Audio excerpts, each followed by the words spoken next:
Halo, jumpa kembali dengan saya Pendeta Chandra Gunawan. Hari ini kita akan membicarakan salah satu teks Alkitab yang penting namun seringkali sulit dipahami oleh karena kita perlu memahami teks tersebut dari latar belakang konteks pemikiran orang-orang di zamannya. Saya akan membacakan satu teks di dalam surat Tesalonika, yaitu 1 Tesalonika pasal yang keempat ayat 16 sampai dengan 17. Saya akan bacakan. Sebab pada waktu tanda diberi, yaitu pada waktu penghulu malaikat berseru dan sangkakala Allah berbunyi, maka Tuhan sendiri akan turun dari sorga, dan mereka yang mati dalam Kristus akan lebih dahulu bangkit. Sesudah itu kita yang hidup, yang masih tinggal, akan diangkat bersama-sama dengan mereka dalam awan menyongsong Tuhan di angkasa. Demikianlah kita akan selama-lamanya bersama-sama dengan Tuhan.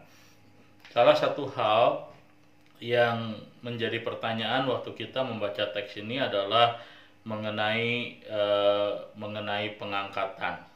Nah, jadi di dalam Alkitab disebutkan bahwa ketika sangkakala Allah dibunyikan, itu adalah tanda bahwa Tuhan akan datang yang kedua kalinya. Maka Alkitab mencatat bahwa pada waktu itu Tuhan turun dari sorga dan orang-orang percaya yang mati dibangkitkan, dan kita juga akan diangkat bersama-sama untuk boleh bertemu dengan Tuhan di angkasa. Nah, ini adalah sebuah ekspresi, sebuah pernyataan Alkitab yang tidak mudah untuk kita pahami, yang tidak mudah untuk kita jelaskan juga. Nah, hal pertama tentu yang kita harus bicarakan adalah apakah apa yang Alkitab tuliskan ini harus dipahami secara harafiah. Nah, ataukah Alkitab di sini menggunakan sebuah metafora, menggunakan sebuah penggambaran untuk melukiskan satu pokok kebenaran yang dinyatakan lebih dalam daripada apa yang tertera dituliskan di dalam Alkitab.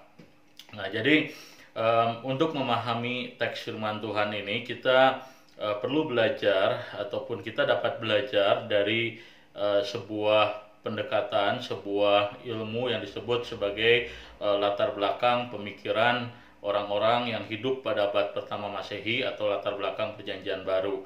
Nah, dalam studi latar belakang Perjanjian Baru, kita mengenal ada sebuah pemikiran, sebuah kebudayaan yang disebut sebagai sambutan terhadap tamu agung, sambutan terhadap seseorang yang dipandang sebagai orang penting, di mana orang tersebut datang ke satu daerah, ke satu tempat tertentu, dan ada yang namanya proses penyambutan terhadap seorang tamu yang dipandang agung. Nah, prosesnya seperti apa? Secara sederhana, proses yang dilakukan adalah ketika seorang tamu agung hendak datang ke sebuah daerah, ke sebuah lokasi, maka ketika tamu agung tersebut berada di tengah-tengah perjalanan, maka orang-orang yang berasal dari tempat yang akan dikunjungi itu, mereka akan mengutus orang-orang tertentu, khususnya orang-orang yang penting dari kota tersebut, untuk pergi menyambut tamu agung itu di tengah-tengah perjalanan. Nah, itu adalah kebiasaan yang dilakukan oleh orang-orang yang hidup pada abad pertama Masehi. Nah, kemudian ketika utusan daripada daerah yang akan dikunjungi tersebut tiba di tengah-tengah perjalanan, bertemu dengan seorang tamu agung yang akan pergi ke daerah tersebut, maka mereka di sana bertemu. Mereka biasanya akan mengadakan pertemuan secara formal, mereka juga akan berbicara satu dengan yang lain, dan setelah itu maka keduanya, maksudnya di sini adalah tamu agung beserta dengan rombongannya dan juga orang-orang yang dikirim untuk menyambut sang tamu agung, akan pergi bersama-sama ke tempat di mana tamu agung itu akan datang. Nah, jadi dari setengah perjalanan tersebut mereka akan melanjutkan perjalanan ke lokasi di mana tamu agung itu akan datang bersama-sama dengan utusan dari daerah tempat di mana orang-orang tersebut akan dikunjungi.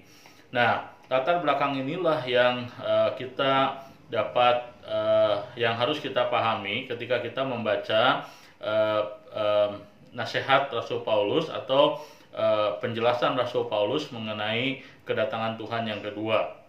Jadi digambarkan seperti kedatangan tamu agung tadi, ketika sangkakala Allah ditiupkan, maka Kristus turun dari sorga. Dia digambarkan seolah-olah berada di awan-awan, dan digambarkan berada di awan-awan, dan kemudian manusia, orang-orang percaya kemudian diangkat. Nah, ini adalah gambaran yang paralel seperti tadi tamu agung hendak pergi ke satu daerah, dan di tengah perjalanan maka orang-orang dari daerah yang akan dikunjungi pergi untuk menyambut sang tamu agung tersebut. Nah, dalam konteks yang paralel, digambarkan bahwa Tuhan datang di awan-awan dan orang-orang percaya kemudian menyambut. Jadi mereka diangkat untuk menyambut kedatangan Kristus, dan pertanyaannya setelah itu apa yang terjadi?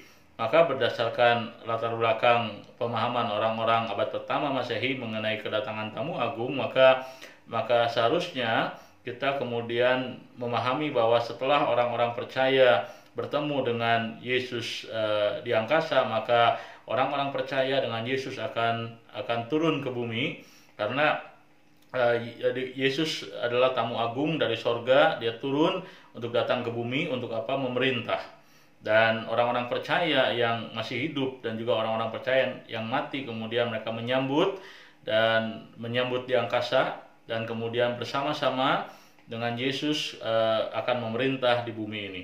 Nah, jadi waktu kita membaca teks ini, kita menjadi mengerti bahwa pengangkatan sesungguhnya bukan dalam rangka membawa manusia ke sorga, tetapi pengangkatan yang dilakukan adalah dalam rangka menyambut kedatangan Kristus sebagai menyambut pemerintahan Allah yang akan dinyatakan secara sempurna melalui kedatangan Tuhan yang kedua. Nah, jadi di dalam proses pengangkatan, jadi yang disebut sebagai rapture atau pengangkatan, itu sesungguhnya adalah sebuah sambutan dari orang-orang percaya di dalam merespons kedatangan Tuhan yang kedua di akhir zaman, di mana pengangkatan ini atau respon terhadap kedatangan Tuhan yang kedua ini kemudian akan dilanjutkan dengan pemerintahan Allah di bumi. Nah, jadi pemikiran Rasul Paulus ini paralel sekali dengan apa yang Rasul Paulus ajarkan di dalam tulisan-tulisan yang lain, bahwa Rasul Paulus berkata bahwa ada sebuah misteri yang besar yang dinyatakan Allah kepada orang-orang percaya, yaitu bahwa langit dan bumi akan dipersatukan. Yang dimaksudkan dengan langit adalah pemerintahan Allah, dan yang dimaksudkan dengan bumi adalah dunia ciptaan Tuhan. Dan Rasul Paulus mengatakan bahwa tujuan keselamatan adalah bagaimana pemerintahan Allah itu dinyatakan di bumi. Bagaimana pemerintahan Allah secara sempurna mewujud nyata di bumi.